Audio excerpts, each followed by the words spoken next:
दोस्तों, स्वागत है आपका आज के इस कहानी में। ये कहानी उन लोगों के लिए है जो हमेशा अपने भाग्य को कोसते हैं, उनके जीवन में होने वाली असफलता और दुर्दशा के लिए। लेकिन इस कहानी को सुनने के बाद आप वास्तव में जानेंगे, हर इंसान अपने भाग्य का निर्माता होता है। यह एक वास्तविक जीवन की कहानी है।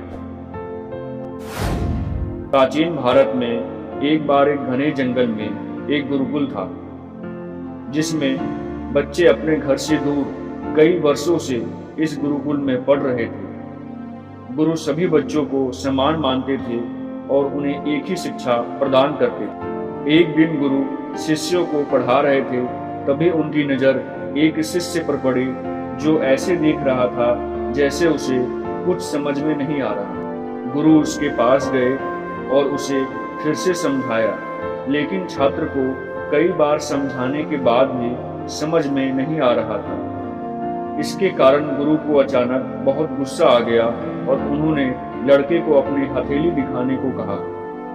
लड़के ने अपनी हथेली गुरु के सामने रख दी। गुरु हस्तरेखा जानते थे। छात्र की हथेली देखकर गुरु ने कहा, बेटा, तुम अपने घर वापस जाओ। गुरुकुल में रहकर अपना समय बर्बाद मत करो। शिष्य ने गुरु से पूछा कि आप ऐसा क्यों कह रहे हैं? गुरु ने कहा, क्योंकि तुम्हारे हाथ में विद्या की रेखा नहीं है। तो गुरु ने दूसरे शिष्य को बुलाया और उसका हाथ दिखाते हुए कहने लगे, ये रेखा तुम्हारे हाथ में नहीं है, इसलिए अपना समय बर्बाद मत करो और घर वापस जाओ। वहां तुम कुछ और काम कर सकते हो और अपना जीवन जी सकते हो। यह सुनकर बच्चे ने अपनी जेब से तेज चाकू निकाला, जिससे वह लकड़ी काटता था। उसने उस चाकू से अपनी हथेली पर एक गहरी लकीर बना ली, जिसके कारण उसकी पूरी हथेली खून से भर गई। तब उसने अपने गुरु से कहा, मैंने अपनी हथेली में विद्या की रेखा बना ली है। मुझे बताइए, क्या अब आप मुझे शिक्षा देंगे? यह देखकर गुरु का हृदय पसीज गया और उनके आंखों में आंसू आ गए। उन्होंने शिष्य को गले लगा लिया और कहा, बेटा, दुनिया की कोई भी शक्ति तुम्हें शिक्षा प्राप्त करने से नहीं रोक सकती, क्योंकि दृढ़ संकल्प और कड़ी मेहनत हाथ की रेखाओं को भी बदल सकती है। और अंत में कहा जाता है कि वही छोटा लड़का बड़ा हुआ और महर्षि पाणिनि के नाम से प्रसिद्ध हुआ, जिन्होंने विश्व प्रसिद्ध व्याकरण ग्रंथ अष्टाध्याय लिखा है।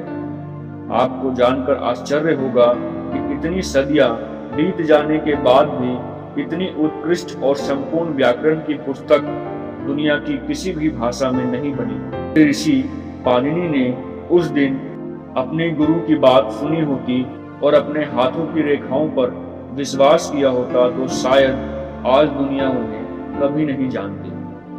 लेकिन अपने भाग्य पर भरोसा करने की बजाय उन्हें अपनी मेहनत पर भरोसा था और उन्होंने दुनिया में अपना नाम रोशन किया। अब इस कहानी को सुनने के बाद भी क्या आप मानेंगे आपकी हथेली की रेखाएं ही आपकी सफलता और असफलता के लिए जिम्मेदार है?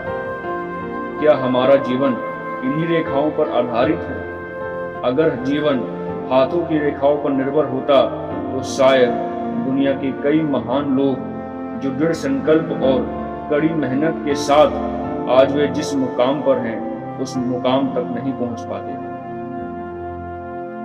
दुर्भाग्य भी घुटने टेक देता है जो दृढ़ निश्चयी होते हैं और जो मेहनती होते हैं। वे कभी भी अपने भाग्य पर भरोसा नहीं करते, बल्कि वे अपना भाग्य खुद बनाते हैं। इसलिए जब भी आप अपने जीवन में असफलता का सामना करें तो भाग्य को कोसे नहीं, बल्कि याद रखें कि दृढ़ संकल्प और कड़ी मेहनत से आप अपनी राह खुद बना सकते हैं।